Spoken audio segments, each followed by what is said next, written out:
The previous Instant CNC video dealt with external machining. Now we will revisit the internal machining, which is basically the mirror image of this.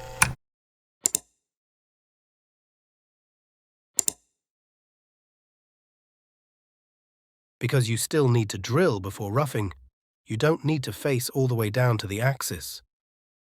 Drilling cycle according to PAL turning, G84. Start position for roughing with G81 on the diameter of the bore.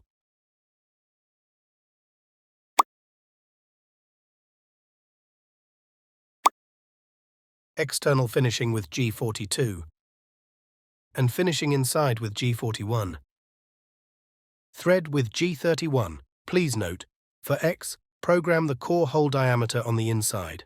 The thread depth can be found in the book of tables and must be calculated. Radial grooving, as outside, with G86. Axial grooving with G88.